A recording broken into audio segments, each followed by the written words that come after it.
many of you will know, South Africa has now tried twice to withdraw from the ICC. The first effort was in December 2016. That was undone by a successful court challenge by civil society, with a full bench of South Africa's High Court ruling in February 2017 that Zuma's government had unconstitutionally bypassed Parliament in its rush to leave the ICC. The government was then forced to reverse itself, and it deposited on the 7th of March 2017 with the UN Secretary General in New York a document headed South Africa, Withdrawal of Notification of Withdrawal.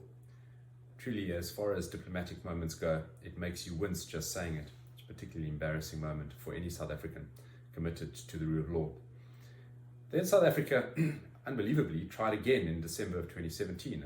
It announced that South Africa was withdrawing and that this time Parliament would be engaged. And just before President Ramaphosa won the ANC leadership, the Minister of Justice introduced a bill in Parliament to finalise South Africa's exit from the court after depositing a new notice of withdrawal from the court at the United Nations. Well, where is that bill today? It's been limping along, to be frank. President Ramaphosa seems to have kicked the can down the road for now.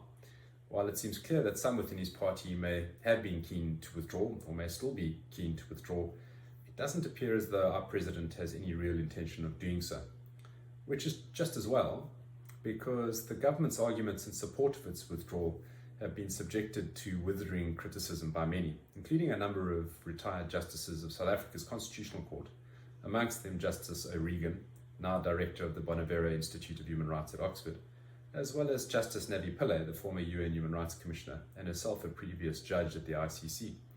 So at the level of international reputation, the implications of a withdrawal by South Africa would have sent shockwaves, as it did, and it induced fears that its move would threaten the existence of the court itself in Africa. Of course, that would be a tremendously bad consequence for African victims of the world's worst crimes. The argument in favor of a credible substitute, which is another argument advanced by South Africa, was that there would be an international chamber at the African Court on Human and People's Rights that might stand as some form of credible alternative to the ICC. But that argument, frankly, is risibly weak.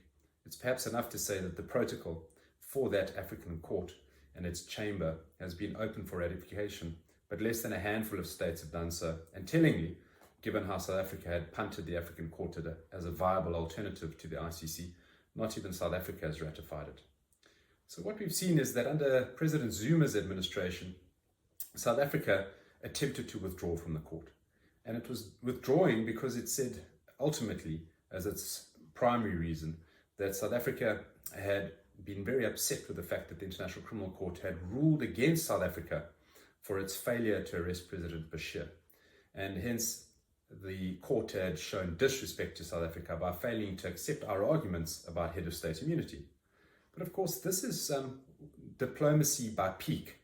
We will be part of the ICC is the argument, but only insofar as its judges accept our arguments. But South Africa itself failed to appeal the ICC decision, even though it was open for it to do so.